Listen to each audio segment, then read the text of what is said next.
So here's a hot take that I would love feedback on.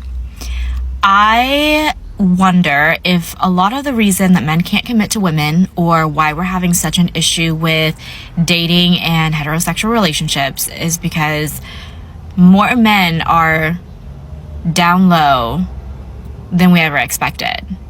So we're all out here dating a bunch of gay men who can't admit that to themselves, therefore can't admit that to us. Nah, this is where the conversation goes off track. Instead of looking at communication, respect, loyalty, and shared values, we start blaming secret lifestyles. A lot of men aren't avoiding commitment because of that. They're stepping back because modern dating often feels high risk and low return. So the other day for St. Patrick's Day, I was at a bar and this girl came up to me and she was like, "Hey, are you looking for a man?" And I was like, what do you mean? And she's like, "Well, I'm with a group of bunch of guys, like they are looking for a girl, like you should come over by us and like scope it out, whatever." And I was like, "Okay, like period, like get good wing woman, good on you, whatever." And then the more I'm thinking about it, I was like, I'm not going to go walk up to a group of guys right now and like get pimped out. And I also looked over at them and they all looked just like far too young, which was completely on me because why was I at Halligan's? But anyways, that's besides the point. I think that a collective reality for a lot of men right now is that they are afraid to shoot their shot. They're afraid to approach women. They don't want to come off as creepy. And we are so reliant on dating apps that you don't really have to shoot your shot if you don't want to, when you can sit on your phone and just scroll and get rejected virtually, which stings a lot less. And this is where a lot of men get misunderstood. Guys aren't always making the first move anymore. Not because they're weak, but because the dating game changed. One wrong approach, one wrong read, and suddenly you're the problem. A lot of men are moving smarter now than in person. But I think Chicago is actually much worse when it comes to men being very afraid to approach. And my theory is because we are not a transplant city, which means that people go out in big hordes and groups. Their high school friends, their college friends, people that they've known forever, and they don't deviate from those groups. Why would you need to if you have 30 fucking friends from high school who are already in your circle? Chicago is just like mob mentality, squad mentality. Like you roll deep with your squad. You don't deviate from your squad. You're not looking for friends. And so we're not practicing the skill of talking to strangers, of nurturing connections with strangers, of hitting on girls at the bar. Maybe I'm wrong, but I feel it. My friends who have moved to New York have felt it. And I think that we all need to collectively start talking to strangers, me included. Anyways, let me know if you agree or disagree. Let me know if you think I'm full of shit, to be quite honest. Okay, love you. She's not completely wrong, but here's what gets missed. Men know how to approach. The real question is approaching still worth the risk? Rejection is normal, but public embarrassment, mixed signals, and being judged, that changed the game. So a lot of men aren't scared, they're selective. Since men don't approach women anymore, I guess I should start going up to men. I live in a city, and literally anytime I'm walking anywhere, anytime I see a cute guy, it's always heads down, headphones in, he won't look at anyone. Literally no one is approachable anymore. No one looks at each other. Everyone's heads down and no one's smiling or just seems happy. Literally no one's socializing. What am I supposed to do? Chase a guy down the street that does not want to be bothered and ask him if he is single? I feel like I give off the most approachable vibes. I'm always smiling, looking pleasant, not looking at my phone. I don't wear my headphones. Literally never once. I've never been approached. Fucking get this. I was talking to a guy I matched with on Cuffed. We were talking on the phone, had the fucking best conversation ever. Ghost me. He literally ghosts me. Just now, if you have like a really good phone call with a guy you matched with on a dating app like Raya, Cuffed, Tinder, or whatever, I guess you just ghost them immediately. It's funny though, like on the phone when we were talking, I asked him if he ever approaches a girl at a bar or in the street, and he was like, no, God, no. So I guess maybe that was just a red flag. That men forget that they literally have the power in the situation, so that's why everyone's single. See, this is what a lot of women are finally noticing. Men didn't forget their power, they just stopped giving their attention away for free. A lot of guys are tired of chasing, tired of mixed signals, tired of investing where there's no consistency. That's not weakness, that's self-respect. So at what point do I stop? I've been working out to try to lose weight for like almost 2 years now, and I've lost like 75 pounds. And I really just wanted to do it to kind of tone up and slim down. But like my body, in school, I played a lot of sports. Okay, like I was into music too. I was very artsy, but like I also play a lot of sports. My body just doesn't, I don't have a Pilates dancer body. okay? When I start working out, my body's like, oh, we're fighting somebody, we're preparing for battle, okay? Because I was on a FaceTime yesterday, and this person goes, oh wow, you look strong. And I was like, what are you talking about? And they're like, you got some pretty big biceps. And I was like, no. But I hadn't checked those bad boys out in a long time. I'm like, I gotta pull back. I'm gonna scare somebody walking in with those guns. I didn't even know I was carrying weapons around. Jesus. First off, discipline like that deserves respect. Losing 75 pounds, that's serious work. But this also shows something important. Real attraction isn't about fitting a trend. Confidence, health, and owning who you are will always hit harder than trying to fit somebody else's body standard. I made a video talking about how down low men don't provide, and one of the comments on that video was that they will pay for their friends. And actually that is such a good point, especially with these podcast bros who are like, I am a high value man, blah, blah, blah, blah, blah, blah, blah. These men would never get into a relationship with a woman and happily pay all of the bills. And they even argue, oh, well, why should I pay for a date? Blah, blah, blah, blah, blah. Right? But I am telling you right now. No, I'm telling you, if these same guys were going for beers with their bros, they would want to offer to pay for meals, beers, whatever, because it makes them feel more like a man. Why do they feel manly paying for other men, but they don't feel that desire? Nah, that's not the flex she thinks it is. Men spend on loyalty, brotherhood, and people who've earned trust. A relationship isn't about funding a stranger, it's about reciprocity. Most men don't mind providing, they just refuse to invest where commitment, respect, and effort aren't mutual. When it comes to paying for women, they're like, well, what do you bring to the table? Blah, blah, blah, blah, blah. When it comes to if they have the means, putting down $10K on a bottle at a club just to show off to their male friends, they'll do it without thinking twice. It's literally because they're not straight. Straight men, their goal, their MO, just in general, is reproduction, right? Biologically speaking, it's reproduction. So this desire, this human desire, is so deeply rooted that it will drive so many other things. It'll drive their desire to exercise for financial success, right? Because the core of it is to find a mate. Why is it they have these desires with other men, but not women? They're like, well, I could hire a housekeeper. I don't need a woman to make us a home.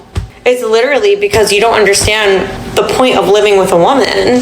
You don't want that because you're not actually straight. That's a wild conclusion. Just because a man is cautious with his time, money, or commitment doesn't mean he's not straight. A lot of men today are simply more intentional. They're not against women, they're against one-sided deals, emotional games, and investing where there's no real peace. Can 2026 please, for the be the year that guys go up and talk to women in public again? Like, I know there's guys out there that do this, but not enough. There's not enough, because guys who just sit and stare at you from across the room, they just keep making eye contact with you, and you just make eye contact back and forth. Like, please, just go say hello. Just go say hello. It's really not that hard. If she's making eye contact back with you, like if you guys are making eye contact back and forth several times, she wants you to come say hello, okay? If you look at a girl, you find her attractive, and you never see her looking at you again, she probably doesn't want to talk to you, okay? Or she has a boyfriend, whatever. But if she keeps making eye contact with you, that is your sign to go up and say hello. And it is so much more attractive when a guy takes initiative. It shows so much confidence. So what? You shoot your shot and you miss? You're going to miss regardless if you don't go say hello. It's so silly to me. This happens all. And honestly, she's got a point here. A confident man should know how to take his shot. But here's the other side. Men didn't lose confidence. Many just got tired of mixed signals, public rejection, and being told they're bothering women. The game changed, so men adapted. All the time. And twice in the past week, I've had scenarios like this, totally opposites. Last Saturday, me and this guy, he sat across from me at this restaurant we were at, and we made eye contact a few times. I get up, we go to the bathroom, we're about to leave, we're washing our hands outside the bathroom. He comes over, says hello, we talk, blah, blah, blah, whatever. I'm like, thank you for coming to make a move and say hello.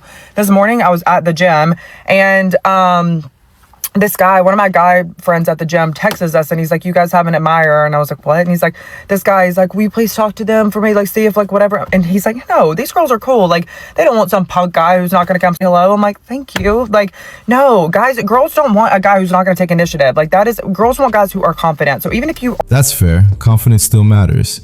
But what people miss is men aren't avoiding initiative, they're avoiding bad outcomes.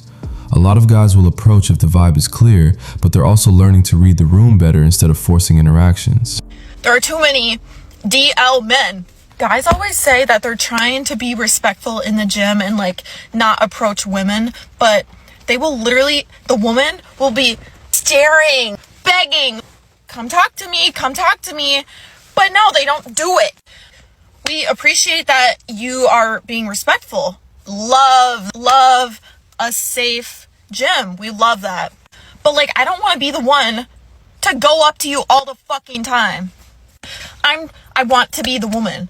Like, fucking come up to me. If you see that I'm literally fucking you with my fucking eyes, literally approach. It is not that hard.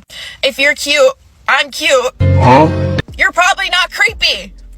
There are too many DL men. I think that's where this gets misunderstood. Most men aren't avoiding women because they're DL or uninterested. They're avoiding the risk of misreading signals and crossing boundaries, especially in places like the gym. Respect has made a lot of men more cautious, not less confident. The reason why men are not approaching women, according to this guy from this podcast called like Net Positive, something John Christ is his name or whatever, I just saw this video, is because they are terrified of the things that women are sharing about the way that they are treating us. They're terrified of the groups, the conversations, the text chains, all of the talk about the icks that we get about them. And all. Women are terrified of being murdered. Women are terrified of being unalived, of being assaulted, of being raped, of being beaten, of being completely manipulated, right? It is an annoying thing for women to bicker and chit-chat about the little icks they have with the guys that they're seeing and dating. This is what women do, okay? Love it or hate it. But it's like, I don't buy it. To equate their feelings of terror in dating because women are chatting about how they're being treated compared to what women experience on a daily basis is just so reductive, I guess is the word like it doesn't compare. It really doesn't compare. And to me, it is like when white people complain about not having certain things or complain about certain privileges that are just not afforded to them. A black person. Just be a black person. No matter what kind of status you have, how much money you have, how much power you have, you still get treated like you're not worthy or not good enough. It just doesn't math to me, and it frustrates me to know. And I listened to this man talk about this, and I can't even I don't think he's wrong in expressing what he feels and what he thinks a lot of men feel. The men are scared of just not being respected and not being, looked at as like, oh, we just gonna lock our lips and not talk about anything that they did wrong and just keep our feelings to ourselves. I mean, yeah, women talk, women chat, okay, gossip. It may not be the best thing to be doing, right? You can keep some of your business to yourself, but it just frustrates me. Like, am I on a different rock and a different, solar system? Because it just doesn't equate. Something is not right. And they cannot grasp the level of accountability it takes for a man to just speak for himself, say what works for him and what doesn't work for him. If he's going to be interested, if he wants to take you out, if he wants to get to know you, go for it and do it. I feel like most women would actually pull up their bootstraps and do all the things that we ask men to do. we are willing to do that. Most women are willing to do the things that we want men to do, right? And in that social dynamic of our gender roles, we just don't do that. We pull back. We wait for you to do that. We wait for the men to do that. And then they don't. And then the men are out here saying like, well, I just don't like how they tell their friends about our date after it happened, and how they don't like the way that I tie my shoelaces, or that I like ride a bicycle or surf or whatever, the ick list that people are talking about, whatever. That's stupid to me. But it just is so weird. Am I the only one who's like, it doesn't matter to me? And it's so frustrating. Dudes, be for real. Bigger fish to fry than like, the ego is so fragile. It's so fragile. It's unbelievable. I'm screaming. I'm so First, the claim that men are terrified of approaching women mainly because of group chats, icks, or being laughed at is an exaggeration of a real but narrower thing. A lot of men do experience hesitation around approaching because of social rejection, embarrassment, fear of being recorded, or being labeled creepy if the interaction goes badly. That's real, but it's mostly about social risk and status risk, not physical danger. Anyway, that's enough for today. Subscribe, turn on the notifications bell, like, share for latest videos.